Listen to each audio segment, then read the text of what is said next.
there, friends. Rebecca here, the Dragon Librarian from Farmington Community Library. And Brill and I are here to talk to you about a book that is absolutely incredible. It's a new, or fairly new rather, biography that I think has been getting a lot of attention. It's been getting a lot of buzz and hype, and I was really, really excited to read it. I think it is just absolutely so well done. It challenges a lot of ideas that I had had before about certain things, and I thought also was just very inspiring and empowering. And a lot of times you don't get that from a celebrity biography, right? Not that I think this technically is a celebrity biography, but it falls into that category. But I think this is a really important book to read for a lot of different people, and I absolutely respect the author and just think she's so incredible for writing it. So what book am I talking about? Well, it's called Counting the Cost, and it's a memoir by Jill Duggar. So, just for a little bit of background information, I'm sure you've heard of the Duggar family. And even if you haven't watched the show, it was called, I think, 18 Kids and Counting.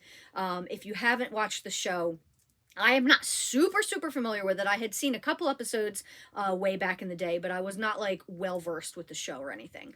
So basically, Jill is the daughter of this huge Duggar family who had this television show that documented their lives as this Christian family. So they were a very specific set of Christians that formed in the belief set of the IBLP, the Institute for Basic Life Principles. So this is like a very specific sect of fundamentalism. So not to be confused with like, Baptist or Methodist or Catholicism or anything like that. So this show focused on the family, all the kids, because there were quite a few of them, at least 15 to 18, 18 kids and counting. Obviously there was 18 or more, right? So there was a lot of, in the more recent years, you may have heard about this family because of the sexual abuse that went on between the oldest son in the family, Josh, against a couple of his sisters, one of them being Jill. So Jill ended up leaving that church. She ended up breaking up a little bit with her family. She is still on the road to recovery with them, with finding a healing process. But basically, this book is all about what it was like being on the TV show, but also growing up in this type of environment. So first, I just want to say, to get this out of the way, this book is not a condemnation about her family. This is not a like, here is this, saucy tell-all by Jill Duggar and all these juicy secrets. No, she is this woman is so classy, okay? She talks about the hard issues. She talks about the things that went on, but she doesn't do it in a way that's salacious or attention-seeking. She's basically just like, this is what happened. This is what my experience was, so on and so forth. She doesn't trash talk anybody. She doesn't, get down and dirty with all these, secrets and details of stuff. And in fact, in terms of the abuse, the sexual abuse against her, she talks about the aftermath, but she does not talk about it itself at all.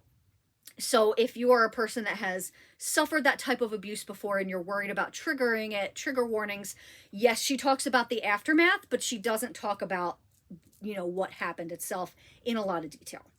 So what this book is, like I said, it's a memoir. She talks about what her family was like growing up and how the TV show really changed them. And a lot of the things that went on behind the scenes, the way that this television show destroyed her dad and just made her dad totally care more about the show than about his own family.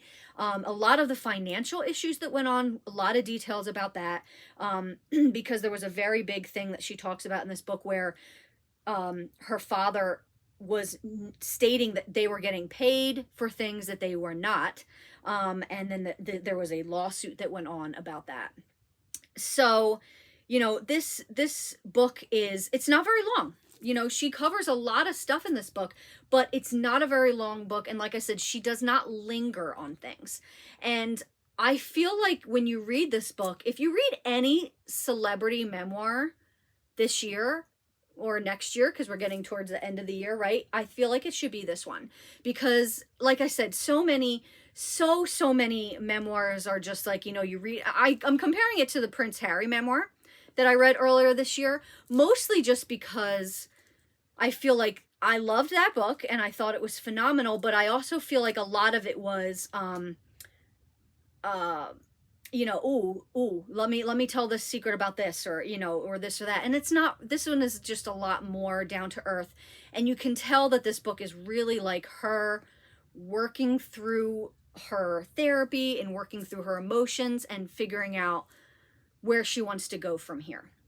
And I thought it was just absolutely so well done. And how she, you know, had to focus on putting her family first, you know, because she got married, she's got kids now, and how she has to focus on how important that is, you know, versus anything else. So there's two little passages I want to read that I just think are absolutely incredible, that I saved in here because I really liked them a lot. And it talks about, this one quote she says is, sometimes you have to be okay with other people not being okay with you. And you have to be okay with you not being okay too. And I thought that was really healing, and that's super empowering, right?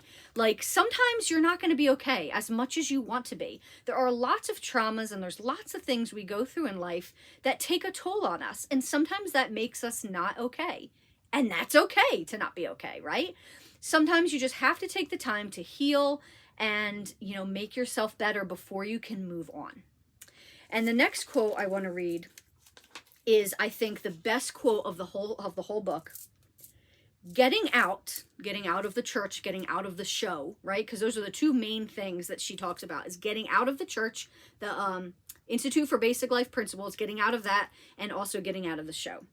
Getting out cost us, but it was worth it.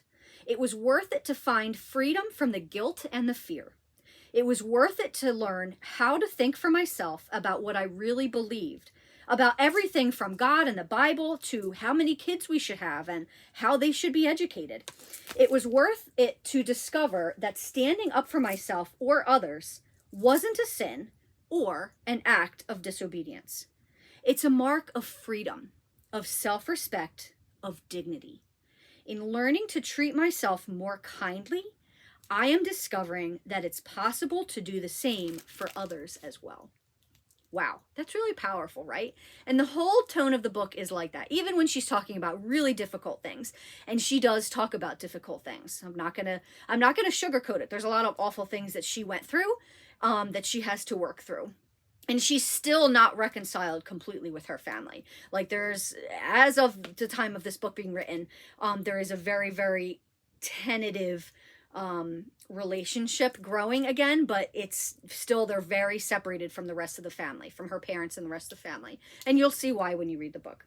But this, I think, is probably one of the best memoirs I've ever read, if only just because of the honesty and the heartfeltness, and it's just really beautiful.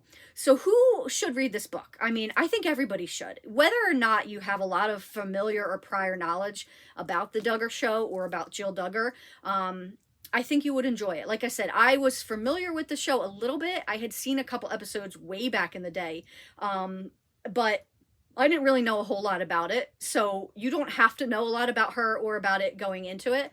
I think anybody that's interested in celebrity, you know, memoirs or memoirs that are just heartfelt and empowering would really like this book. I also think I would really highly recommend this book to anyone who has, or who has in the past, or is in the process of taking a step away from their faith, whether it was the faith that they were originally raised as, or, you know, whatever. If you are deconstructing your faith, this is a really good book to read, because I think a lot of the things she talks about are things other people can relate to, even if you're not in this. And, you know, I don't know how prevalent this church is, but even if you're not in the Institute for Basic Life Principles, this could really mean for any kind of organized religion. If you are deconstructing that faith, that religion, this book is great to read, because it really helps you feel like you're not alone in that, in your, you know, in your thoughts. And it really helps, you know, Jill's journey of self-discovery and of the self-love is one that I think a lot of people can identify with, and it will resonate with a lot of people. So I highly recommend this book. I think it's absolutely fantastic. I was not sure what to think about it going in. Like I said, I was kind of maybe thinking it was like this tell-all book, and it was not that. And it was just very beautifully written, beautifully handled, very, very, very wonderful story. Highly recommend it. Counting the Cost by Jill Duggar. Well, that's what we've got for you guys today. I hope that this book sounds really interesting and fascinating to you, and it might be something you want to give it a try. If so, please feel free to come and check it out from Farmington Community Library. And also, please give this video a like. Thank you so, so much for watching, friends, and have a wonderful, wonderful rest of the day.